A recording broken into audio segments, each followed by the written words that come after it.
राजेश लोया, नागपुर महानगर संघ चालक, राष्ट्रीय स्वयंसेवक संघ के इस बौद्धिक वर्ग में आपका स्वागत करता हूं। आज की स्थिति हमारे सामने है, हम इसे देख रहे हैं, हम इसका प्रत्यक्ष अनुभव भी कर रहे हैं। ऐसे समय में मन में विचार आता है कि हमारी भूमिका क्या होगी। इसी विषय पर मार्गदर्शन करने हेतु परम पूज्य सरसंघ चालक जी श्री मोहन जी भागवत हमें उपलब्ध हुए हैं। मैं उनसे नम्र निवेदन करता हूं कि वे अपने उद्बोधन से हमें प्रेरित करें।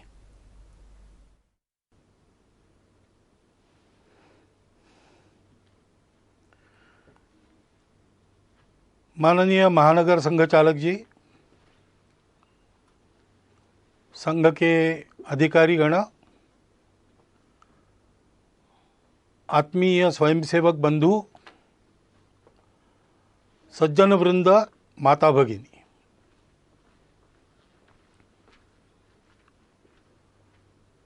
एक विशिष्ट परिस्थिति में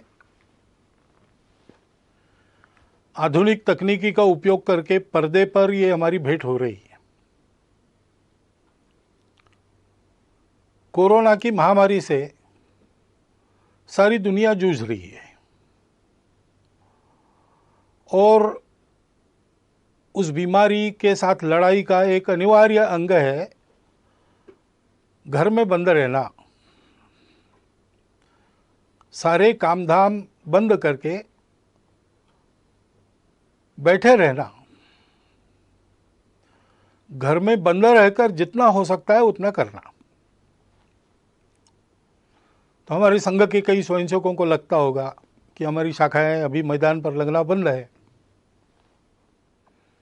कार्यक्रम बंद है, संघ शिक्षा वर्ग प्रारंभ हुए होते वो बंद है, तो हमारा काम बंद है। लेकिन हम अपने अपने घर में बंद है, लॉकडाउन कहते उसमें है, तो भी जीवन तो चल रहा है। ऐसे संघ का कार्य भी चल ही रहा है। नित्य के कार्यक्रम बंद है, दूसरे कार्यक्रमों ने उनकी जगह ली है। ये संघ के लिए भी और हम सबके जीवन के लिए भी सत्य है, क्योंकि जीवन मनुष्य का, इसकी कल्पना क्या है? तो सारी दुनिया मानती है और संघ में भी हम लोग मानते कि हम स्वयं अच्छे बने और अपने अच्छाई का उपयोग करके जग को अच्छा बनाएं, दुनिया को अच्छा बनाएं। स्वयं अच्छा है और दुनिया के लिए कुछ नहीं कहता, उसको भी लोग अच्छा नहीं करते। और दुनिया के लिए गलती से कुछ अच्छा कर भी लिया, लेकिन स्वयं के जीवन में अच्छाई का कोई अंश नहीं, उसको भी दुनिया अच्छी नहीं कहती। जीवन के या संघ कार्य के एक ही सिक्के के ये दो पहलू है। अपनी परंपरा में ऐसा कहते हैं, एकांत में आत्म साधना और लोकांत में परोपकार। यही जीवन का स्वरूप है, यही संघ कार्य का स्वरूप है। तो अपने स्वयंसेवक रोज प्रार्थना कर रहे हैं, मैदान पर एकत्र आकर नहीं कर रहे, अपने परिवार के साथ घर में कर रहे हैं। लेकिन प्रार्थना करने का उनका समय निश्चित है, उनके परिवार में उस समय प्रार्थना हो रही। अनेक प्रतिनिधित स्वयंसेवक अपने प्रतिज्ञा का रोज स्मरण करते होंगे। नित्य शाखा के कार्यक्रमों में अभी इतना ही करना संभव है, उतना चल रहा है। बाकी कार्यक्रम दूसरा बदल गया है, वो सेवा का कार्यक्रम है। प्रचंड प्रमाण में जो सेवा चल रही उसको सब लोग देख रहे और सारा समाज हमको प्रोत्साहन भी दे रहा है। परंतु हमको ध्यान में रखना चाहिए कि ऐसा नहीं मानना चाहिए यही अपना कार्य है। कार्यक्रम अपना कार्य नहीं है। स्वयं अच्छा बनना और दुनिया को अपने प्रयास से अच्छा बनाना, ये अपना कार्य है। चीन देश में भारत से एक भिक्षु गए तथागत के धम्म का प्रचार करने के लिए। कुछ वर्ष वहाँ काम करने के बाद उनको ऐसा लगा कि तथागत का एक चरित्र लिखा जाए चीनी भाषा में, वहाँ के जनता के लाभ के लिए। तो लिखकर तो तैयार हो गया, लेकिन उसको छापना है। तो वहाँ उनके जो संपर्क थे उन सब लोगों से वो मिले, उनसे धन इकट्ठा किया, बताया तथागत का चरित्र उससे छापेंगे। और सारा धन इकट्ठा होने के बाद छापने के लिए छापखाने में वो हस्तलिपि देना, कल देनी है, तो आज रात में एक बड़ा भूचाल आ गया और बहुत से देहात, बहुत से शहर तहस नहस हो गए। तुरंत सेवा कार्य में सब लोग लग गए।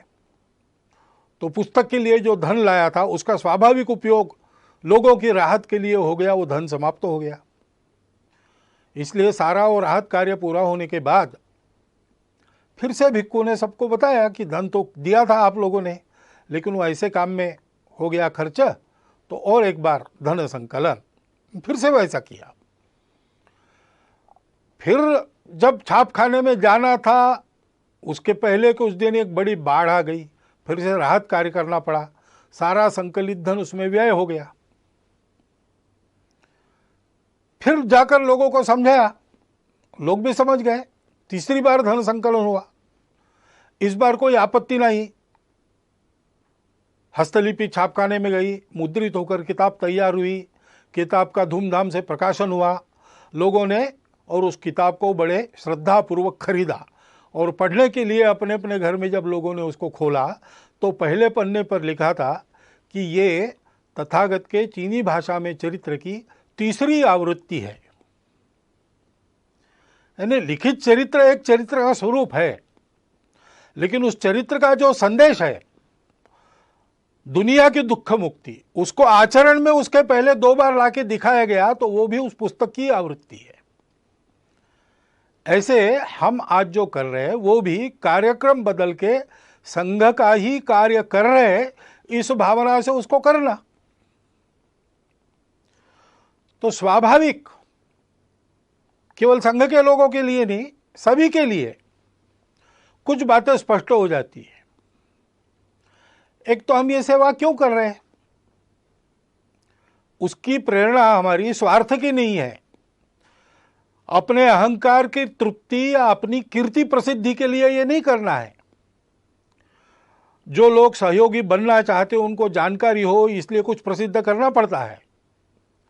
अपने कार्य की रचना में हम सबको सविस्तार वृत्त ठीक ठीक पता चले इसलिए उसको प्रकाशित करना पड़ता है।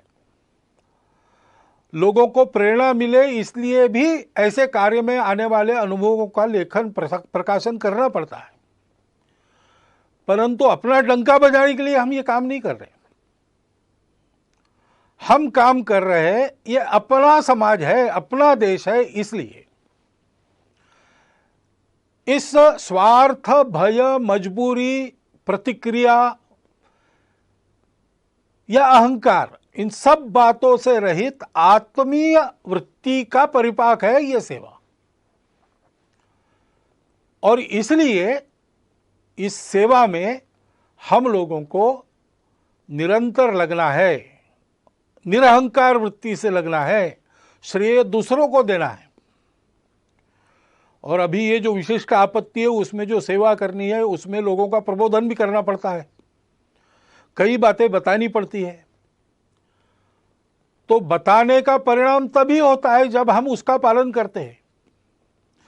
और इसलिए कोरोना की महामारी के समय में अपने स्वास्थ्य को सुरक्षित रखने के जो जो नियम विहित है और हम लोगों को बताने वाले हैं उन सबका पालन पहले अपने को करना है। वो पालन करते हुए भी हमको काम करना है।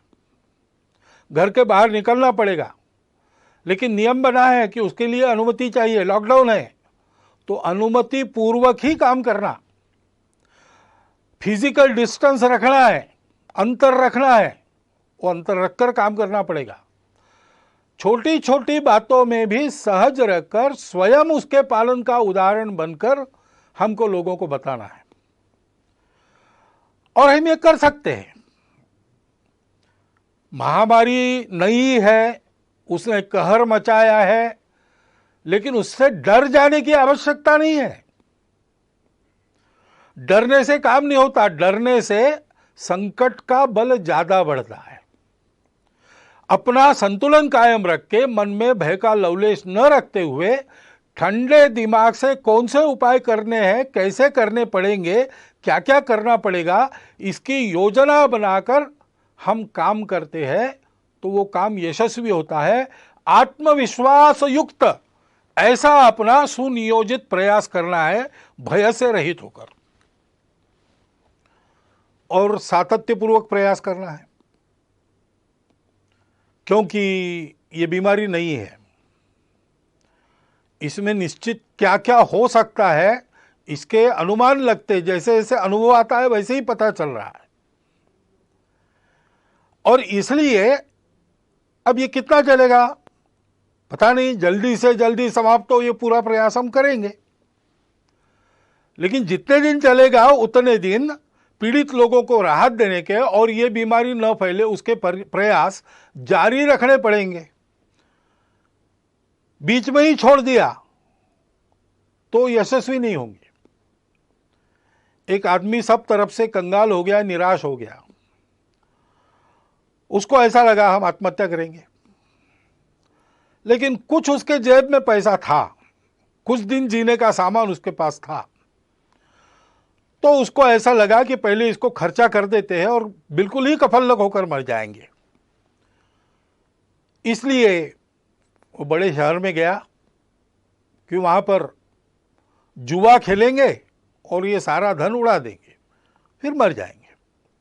लेकिन वहां जाने के बाद उसको पता चला कि उस गांव के पास, उस शहर के पास एक बहुत लंबी चौड़ी जमीन थी जिसमें मैंगनीज मिलेगा ऐसा लगता था। इसलिए 2-3 माइनिंग कंपनीज ने वहां आकर खुदाई की, 250 फीट नीचे गए लेकिन मैंगनीज मिला नहीं, निराश हो गए। इसलिए उसका लिलाव वो करने वाले थे, तो उसको लगा कि ये भी एक जुआ है, चलो जाके बोली बोलेंगे। अब इतना तो धन नहीं था उसके जेब में कि इतनी बड़ी जमीन खरीदी कर सके, लेकिन वो 250 फीट की जमीन नहीं थी, 250 फीट का लंबा चौड़ा गहरा गड्ढा बना था, उसको कौन खरीदेगा। उस नीलाम में कोई आया ही नहीं, यही अकेला पहुंचा, इसलिए इसके जेब में जितने पैसे थे उतने में उसकी जमीन हो गई। अब जो मजदूर वहां काम कर रहे थे उनको उस दिन की मजदूरी कंपनी ने दे दी थी, तो उन्होंने आके पूछा क्या करें, काम अभी बंद करें कि 5 बजे तक करें और बाद में छोड़े। तो उसने कहा आपने पैसे लिए हैं तो 5 बजे तक काम करो। उन्होंने 5 बजे तक खुदाई की, 3 फीट और खोदा, उसमें जो नमूने मिले उसमें मैंगनीज मिल गया, और कंगाल बना हुआ वो आदमी मैंगनीज की खदानों का मालिक, बाद में एक रेलवे कंपनी का मालिक, ऐसा सब कुछ बन गया, फिर से उसका जीवन बन गया। उसने लेख लिखा, वो मैंने पढ़ा, रीडर्स डाइजेस्ट में आया था, कहानी अमेरिका की है, लेकिन उसका शीर्षक था difference between the success and failure is 3 feet. 3 feet के अंतर के लिए अपना सातत्य खदान मालिकों ने छोड़ दिया तो वंचित रह गए, और 3 फीट और खोदने का दम इसने दिखाया तो इसको वैभव मिल गया। इसलिए ऐसा सातत्य अपने प्रयासों में चलना चाहिए, ऊबना नहीं चाहिए, थकना नहीं चाहिए, करते रहना चाहिए।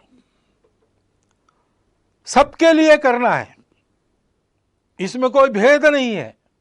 जो जो इसके पीड़ित है वो हमारे अपने हैं। भारत ने तो जिन दवाइयों के और निर्यात पर बंदी लगाई थी, दुनिया के हित के लिए उसको हटाकर थोड़ा बहुत अपने तरफ नुकसान लेकर भी दवाइयां भेजी है।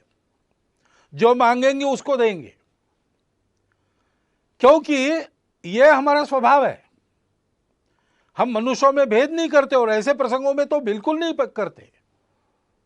सब अपने हैं, जो जो पीड़ित है, जिसकी जिसकी आवश्यकता है, उन सब की सेवा, जितनी अपनी शक्ति है उतनी सेवा करनी है।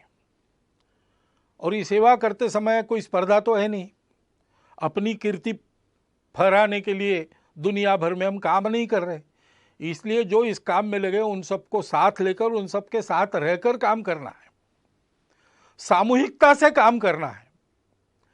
इस प्रकार से हम सेवा करेंगे, लोगों को जो बताना है वो बताएंगे, लोगों से जो करवाना है वो करेंगे। आधार उसका होगा अपनत्व की भावना, स्नेह, प्रेम वो अपने व्यवहार में दिखना चाहिए।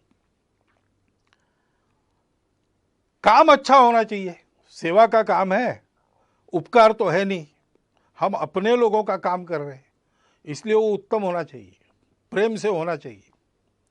हनुमान जी के कार्य के बारे में ऐसा वाल्मीकि रामायण में कहा गया है, देवों ने उनकी स्तुति की एक प्रसंग पर, तब 4 उनके विशिष्टों का उल्लेख किया, धृति, दृष्टि, मति और दाक्ष यानी दक्षता, सावधानी।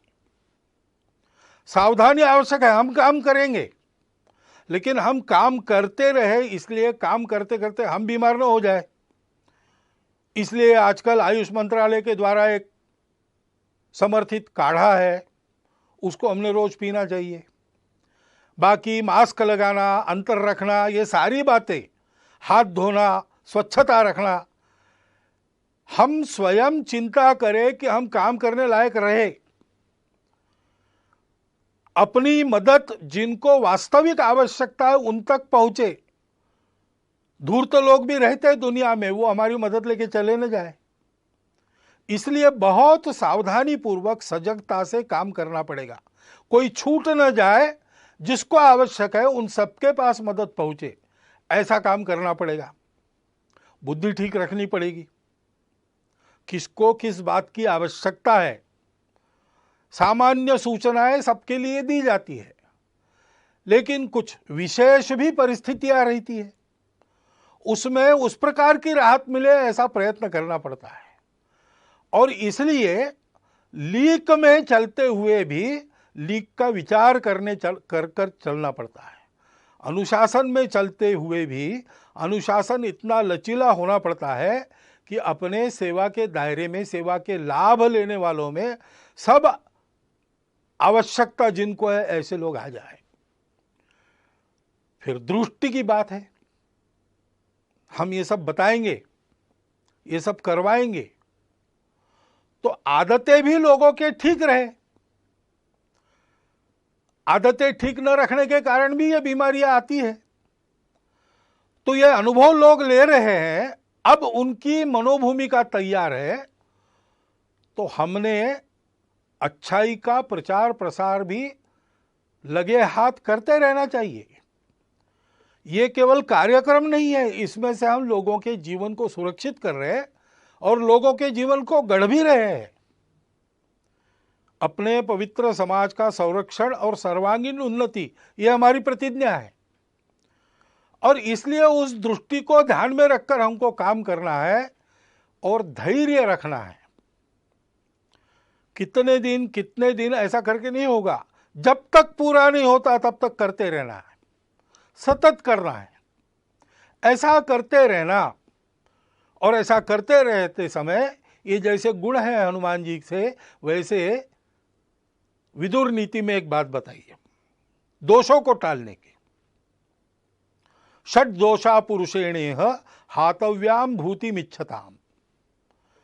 जिस पुरुष को अपना वैभव चाहिए, अपना विजय चाहिए, अपना प्रभाव चाहिए, अपनी खुशहाली चाहिए, उसको 6 दोषों का हनन करना पड़ता है, उनको दूर करना पड़ता है। वो कौन से है? निद्रा, तंद्रा, भय, क्रोध, आलस्यम, दीर्घ सूत्रता। आलस्य और दीर्घ सूत्रता काम की नहीं है, तत्परता चाहिए। जब उपस्थित होता है, भारत का इस सारी बीमारी के दौर में काम बहुत अच्छा हो रहा है, इसका पहला कारण है कि तत्परता पूर्वक सारी उपाय योजनाएं यहाँ के शासन प्रशासन ने लागू की, और उतने ही तत्परता पूर्वक समाज के एक बहुत बड़े अंश ने उसको अमल में लाया। तो आलस्य नहीं किया, दीर्घ सूत्रता नहीं दिखाई, इसको ध्यान में रखना चाहिए। वो तत्परता अपनी कायम रखनी चाहिए। निद्रा, तंद्रा यानी असावधानी, काम करते करते धुन लग जाती है, उसको तंद्रा कहते हैं। धुन लगना अच्छा है, लेकिन तंद्रा अच्छी नहीं, क्योंकि उसमें विचार नष्ट होता है। सोच समझ के सजग रहकर एक एक कदम डालते हुए काम करना, और भय और क्रोध को टालना। लोगों को भय लगता है कि हमको क्वारंटाइन में डाल ले, तो छुपने का प्रयास करते हैं। लोगों को कुछ नियमों में बांध दिया तो लोगों की ऐसी भावना होती है कि हम पर कुछ प्रतिबंध ला रहे हैं। अब संघ ने अपने और मार्च में ही तय करके जून आखिर तक सारे कार्यक्रम बंद कर दिए। लेकिन किसी किसी को लग भी सकता है कि सरकार हमारे कार्यक्रमों पर प्रतिबंध कर रही इस निमित्त, और भड़काने वाले लोगों की कमी नहीं है। उसके कारण क्रोध पैदा होता है, क्रोध के कारण अविवेक होता है, फिर अतिवादी कृत्य होते हैं। हम जानते हैं कि इसका लाभ लेने वाली ताकत है और वो प्रयासरत है। जिस प्रकार इस कोरोना के बीमारी का फैलाव अपने देश में हुआ है, उसमें एक कारण यह भी है। परंतु दो बातें ध्यान में रखनी चाहिए। जैसे इन सब का पालन सकारात्मक भाव से करना, इस पर क्रोध नहीं करना, इससे डर नहीं मन में रखना, वैसे अगर किसी ने भयवश या क्रोधवश कुछ उल्टा सीधा कर दिया तो उस सारे समूह को ही एक माप में लपेटकर उससे दूरी बनाना ये भी ठीक नहीं। सर्वत्र दोष रखने वाले लोग होते हैं। सामान्य लोगों के मन में कुछ आ सकता है। सामान्य लोगों ने सबने ये खबरदारी लेनी चाहिए कि ये अपने देश का विषय है, देश हित का विषय है, इसमें हमारी भूमिका सहयोग की ही होगी, कभी भी विरोध की नहीं होगी। मन में किंतु परंतु है, उसका लाभ लेकर द्वेष क्रोध को भड़काने वाले लोग हैं, उनके खेल चल रहे। स्वार्थ के कारण भारत तेरे टुकड़े होंगे ऐसे कुविचार रखने के कारण बहुत सारे लोग ऐसा प्रयास करते हैं। राजनीति भी बीच में आ जाती है। ये जिनको करना है, जिनका चलता है उनको चलता रहे, इससे बचना। ये लोग अपना कुछ बिगाड़ न ले, इतनी सावधानी और इतना बल सजग जागृत रखना। लेकिन हमारे मन में इसके कारण प्रतिक्रियावश कोई खुन्नस, कोई दुश्मनी होनी नहीं चाहिए। भारत का 130 करोड़ का समाज भारत माता का पुत्र है, अपना बंधु है। इस बात को ध्यान में रखना चाहिए। भय और क्रोध दोनों तरफ से नहीं करना चाहिए। और जो जो अपने अपने समूह के समझदार लोग हैं, नेतृत्व करने वाले लोग हैं, उन्होंने इससे अपने समूह को बचाना चाहिए। और ऐसे भय या क्रोधवश होने वाले कृत्यों में हम लोग नहीं है, हम लोगों को नहीं रहना चाहिए, ये अपने अपने समाज को सिखाना चाहिए। ऐसा नहीं करते तो क्या होता है? भारत के समाज को अतिशय वंद्य ऐसे 2 सन्यासियों की हत्या यहां महाराष्ट्र में हुई। अब उसको लेके बयानबाजी वगैरह चलती है, उसको एक बाजू रख दिया जाए, परंतु यह कृत्य होना चाहिए क्या? कानून व्यवस्था को हाथ में लेना चाहिए क्या? ऐसा जब होता है तो पुलिस ने क्या करना चाहिए? ये सारी बातें सोचने की बातें हैं। ऐसे संकट के घड़ी में और ऐसे मन में कुछ किंतु परंतु रहते हैं, रह सकते हैं, अपेक्षित नहीं है, स्वाभाविक है। लेकिन उनके चपेट में न आके हम लोगों को सारे भेद की, स्वार्थ की प्रवृत्तियों को अलग रखकर उनसे बचते हुए, उनको उभरने न देते हुए देश हित में सकारात्मक बनकर ही आगे बढ़ना चाहिए। भय क्रोध ये जो 2 दोष है उसको टालना चाहिए। उन सन्यासियों की हत्या हुई, पीट पीट कर मार डाला गया। निरुपद्रवी लोग थे, किसी का कोई अपराध उन्होंने किया नहीं था। धर्म का आचरण करने वाले, धर्म का आचरण फैलाने वाले थे, मानव पर उपकार करने वाले लोग थे। उसका दुख हम सबके मन में है। 28 तारीख को उनको श्रद्धांजलि देने के लिए हिंदू धर्म आचार्य सभा ने कुछ आह्वान भी किया है। विश्व हिंदू परिषद ने जो कार्यक्रम भी दिया है उसका हम सब लोग पालन करेंगे। उनकी स्मृति में अपनी श्रद्धांजलि व्यक्त करता हुआ इस विषय में मैं आगे बढ़ता हूं। धैर्य रखकर सारी बातें करनी चाहिए, क्योंकि ये बीमारी जाएगी, लॉकडाउन की आवश्यकता नहीं रहेगी। लेकिन जो अस्ता व्यस्त हो गया उसको ठीक करने में समय लगेगा। हमने देखा है कहीं कहीं ऐसा हुआ भी है कि थोड़े से बंधन शिथिल होने के बाद एकदम भीड़ हो गई, फिर से उनको तितर बितर करना पड़ा। ये अविवेक हो सकता है समाज में। सामान्य व्यक्ति को ऐसे समय में दिशा देने वाले लोग होने पड़ते हैं। अब विद्यालय खुलेंगे तो फिजिकल डिस्टेंस मेंटेन तो करना पड़ेगा आने वाले समय में कई दिनों तक।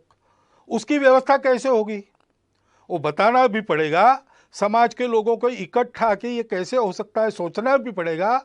विद्यालय में, विद्यालय के आसपास के परिसर में छोटी संख्या में क्लासेस लगा सकते हैं क्या, ई क्लासेस लगा सकते हैं क्या, क्या करके विद्यालय की शिक्षा शुरू भी होगी और ये डिस्टेंस मेंटेन होगा। बाजार वगैरह शुरू होंगे लेकिन लोग इस अंतर को कायम रखने का पालन करेंगे। फैक्ट्री उद्योग शुरू होंगे तब भी भीड़ नहीं होगी, अंतर रखकर अनुशासन से लोग चलेंगे। इसके लिए चिंता करने की आवश्यकता है।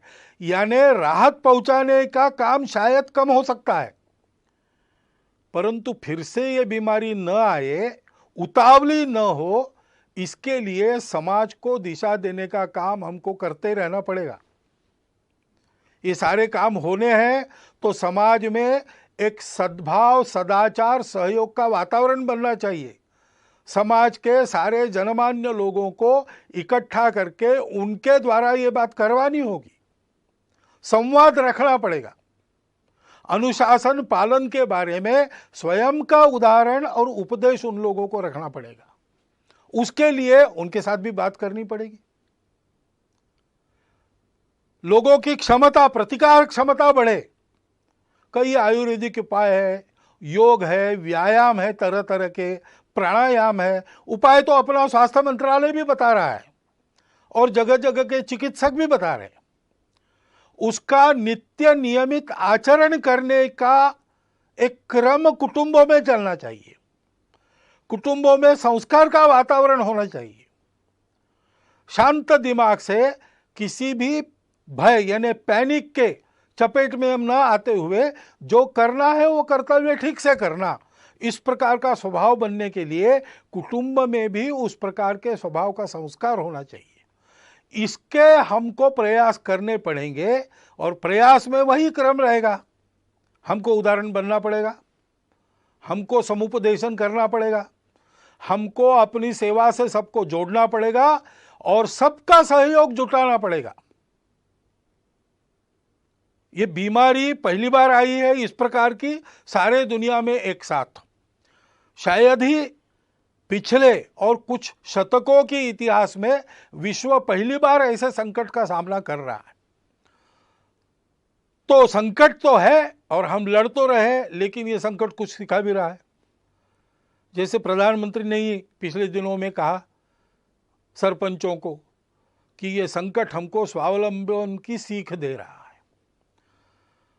तो कई ऐसी बातें भी आ रही, क्योंकि ये संकट जाएगा, जो अस्ता व्यस्त हो गया उसको यथावकाश हम ठीक कर लेंगे, लेकिन इस संकट के अनुभव में कुछ सत्य फिर एक बार उजागर होके हमारे सामने जो स्पष्ट खड़े हैं, उनसे पाठ लेकर, बोध लेकर अपने जीवन की रचना को उसके अनुसार परिवर्तित करने का एक बड़ा काम, एक तरह से राष्ट्र पुनर्निर्माण का जो काम चल रहा है उसका अगला चरण, उसको परिणाम में लाना पड़ेगा। और बहुत से लोग शहरों से चले गए अपने अपने गांव में, सबके सब वापस आएंगे क्या? जो गांव में रह जाएंगे उनको रोजगार की क्या व्यवस्था होगी? जो वापस अपने काम पर आएंगे उन सबको काम देने की उद्योगों की या उनके मालिकों की स्थिति होगी क्या? क्योंकि उनके भी सारे कारोबार ठप पड़े। ऐसी अवस्था में इनका रोजगार भी कायम रहे और उस समय के सीमित साधनों में सब चल सके, इसके लिए सबको कुछ न कुछ छोड़ना पड़ेगा। उसके लिए मन की तैयारी करनी पड़ेगी, समझदारी बरतनी पड़ेगी, उसका भी उपदेश करना पड़ेगा, उसको भी समझाना पड़ेगा। और अगर स्वावलंबन ये इस आपत्ति का संदेश है, तो स्वावलंबन में अपना स्व क्या है? उस स्व आधारित तंत्र का अवलंबन हमको करना पड़ेगा। कम ऊर्जा खाने वाला, रोजगार मूलक, पर्यावरण को न बिगाड़ने वाला ऐसा विचार हमारे ही पास है।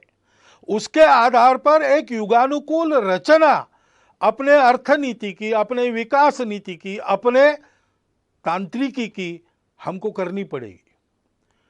आधुनिक विज्ञान के आधार पर इसमें जो जो अद्यतन सहायक होता है वो लेते हुए परंपरा के आधार पर जो आज सुसंदर्भित है, इस संकट के कारण फिर से एक बार हमको याद आ रहा है, उन दोनों को मिलाते हुए हमको एक नए विकास के मॉडल का निर्माण करना पड़ेगा। हमको करना पड़ेगा, यानी कौन करेगा? शासन को विचार करना पड़ेगा, प्रशासन को विचार करना पड़ेगा। लेकिन मात्र इन दोनों के करने से नहीं होता, समाज को भी इसमें कुछ करना पड़ता है। समाज को स्व का अवलंबन करना पड़ेगा। यहां की बनी वस्तुएं जहां तक संभव है उन्हीं का उपयोग करेंगे। यहां जो बनता नहीं, बिना उसके जीवन चलता है तो बिना उसके चलाएंगे। जीवन के लिए आवश्यक है तो अपने शर्तों पर लेंगे, कम से कम उपयोग में चलाएंगे। ऐसी बहुत सी बातें अपने नित्य व्यवहार में लानी पड़ेगी। अपने अपने व्यक्तिगत और परिवार के व्यवहार में हम लोगों को स्वदेशी का आचरण करना पड़ेगा। स्वदेशी का आचरण करने के लिए स्वदेशी के उत्पादन उपलब्ध करने पड़ेंगे, और स्वदेशी के उत्पादन उत्कृष्टता के मामले में बिल्कुल 19 न हो, ऐसी गुणवत्ता उत्पन्न करनी पड़ेगी। उद्योजक, निर्माता, कारीगर सभी को इसके बारे में सोचना पड़ेगा और समाज को स्वदेशी पर दृढ़ होना पड़ेगा। विदेशों के ऊपर अवलंबन नहीं होना चाहिए, ऐसा हमको समर्थ रहना पड़ेगा। उसी प्रकार हमने अनुभव किया, अब जो बाहर निकलकर नदियों को वगैरह देख सके वो बताते हैं, लेकिन हवा का तो हम सब लोग अनुभव कर रहे हैं कि पर्यावरण बहुत मात्रा में शुद्ध हो गया। क्यों शुद्ध हो गया? क्योंकि कुछ क्रियाकलाप बंद हुए जो पर्यावरण को दूषित करते थे। अब फिर से अपना जीवन नियमित हम शुरू करेंगे तो कौन से ऐसे क्रियाकलाप कम से कम हम कर सकते हैं, बिना उसके काम भी चल सकता है, इसका विचार हमको करना पड़ेगा। पानी का उपयोग ठीक से, पानी का संवर्धन संरक्षण, वृक्षों का संवर्धन संरक्षण और प्लास्टिक से मुक्ति, स्वच्छता का पालन, जैविक तरीकों पर बल देकर गौ पालन, जैविक खेती आदि के आधार पर जीवन चलाने का हमको अभ्यास अपना करना पड़ेगा। अभी जो हमारा अभ्यास रासायनिक खेती आदि का है उसको बदलना पड़ेगा। उसके लिए सारे समाज का बनाना पड़ेगा। शासन की नीति वैसी बनेगी, लेकिन जब तक समाज उस प्रकार चलता नहीं तब तक उसका परिणाम नहीं होता। कुटुंब में भी हमको और इस प्रकार के संस्कार करने पड़ेंगे। बहुत दिनों के बाद जो भागदौड़ चल रही थी वो बंद हो गई, तो अपने घर में रहने का, सतत रहने का अनुभव बहुत लोगों को मिला। घर को भी अच्छा लगा और हमको भी अच्छा लगा। इसके बहुत अच्छे परिणाम होते हैं। संवाद बढ़ता है, समझदारी बढ़ती है, सौमनस्य बढ़ता है, और इसलिए कुटुंब में इन सारे बोधों की चर्चा, उसके आधार पर व्यवहार कैसा हो ऐसा संवाद चलना। जैसा अपना कुटुंब है वैसे समाज भी एक कुटुंब है। समाज के भी विचार करने वाले लोगों में, समाज का नेतृत्व करने वाले लोगों में इस प्रकार का चलना, चर्चा का चलना, संस्कार का, नियमितता का प्रभाव होना अपने जीवन पर, व्यक्तिगत और सामूहिक, इसकी चिंता हमको करनी पड़ेगी। नागरिक अनुशासन के पालन में हम सबको तत्पर होना पड़ेगा। जहां जहां उस अनुशासन का पालन लोग कर रहे हैं वहां कोरोना का उपद्रव कम है, और जहां इस अनुशासन की आदत न होने के कारण गड़बड़ हो रही वहां कोरोना की चपेट में अभी भी देश का कुछ भूभाग है। और इसलिए उस अनुशासन का पालन करना, भगिनी निवेदिता ने कहा है कि देशभक्ति का स्वतंत्र देश में रूप तो नागरिक अनुशासन का स्वयं होकर सारे नागरिक पालन करते, इतने वो समझदार होते, यही है। डॉक्टर अंबेडकर साहब ने भी संविधान प्रदत्त करते समय जो भाषण संसद में किए थे, उसमें इस प्रकार की कानून व्यवस्था, नियम आदि का पालन करने पर बहुत जोर दिया गया है। हमको अपनी इस आदत को और ताजा और धार वाला करना पड़ेगा। उसी प्रकार समाज में सद्भाव का वातावरण, सहयोग का वातावरण, शांति का वातावरण बनाना पड़ेगा। शासन तो संस्कार मूलक शिक्षा नीति जल्दी लाना पड़ेगा उनको, क्योंकि ये सारे काम शासन की नीति, प्रशासन का नीति को ध्यान में रखकर समाज को अपना मानकर अमल करने का तरीका और समाज का आचरण से सहयोग, इन तीनों बातों के एकत्र आने के बाद ही संभव होता है। तो शासन जैसे अपने प्रशासन को समाजोन्मुख करेगी, राजनीतिक लोग अपनी राजनीति को स्वार्थ मूलक से हटाकर देशहित मूलक बनाएंगे, शिक्षा जैसा संस्कार देने वाली परिवर्तन अपने आप में करेगी, वैसे हम सब लोगों का व्यवहार भी वैसा होना पड़ेगा। भविष्य के लिए भी यह संकट बहुत कुछ बताकर जा रहा है, उसका विचार करके हमको अपने जीवन के नए मानक का विचार करते हुए उसको आचरण में लाना पड़ेगा। हम सब लोग मिलकर आत्मविश्वास से इस अपने देश और अपने समाज के अपनत्व को मन में रखकर इस देश को इस संकट से निकालकर सारे विश्व की मानवता का नेतृत्व करने वाला देश बनाने के लिए आत्मविश्वास पूर्वक प्रयत्नों का, परिश्रमों का सातत्य अपने कर्तृत्व में रखकर फिर एक बार हमको सक्रिय होना पड़ेगा। इसकी आवश्यकता है। हमारी भूमिका विश्व में और अपने देश में हम सब की यही है कि इस संकट को अवसर बनाकर हम एक नए भारत का उत्थान, इस सारे संकट को अवसर बनाकर उसमें से करें, ऐसी हमारी भूमिका हो। इसलिए जो मेरे विचार में आवश्यक बातें मुझे लगती थी वो मैंने आपके सामने रख दी है। संघ के सारे स्वयंसेवक ऐसा सोचते ही है और ऐसा करेंगे ही, परंतु संपूर्ण समाज में सभी को ऐसा होने की आवश्यकता है। इतनी एक बात को मैं आपके सामने रखता हूं और अपना यह निवेदन पूर्ण करता हूं। धन्यवाद।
नागपुर के माननीय महानगर संघ चालक राजेश लोया जी से निवेदन है कि वे मंच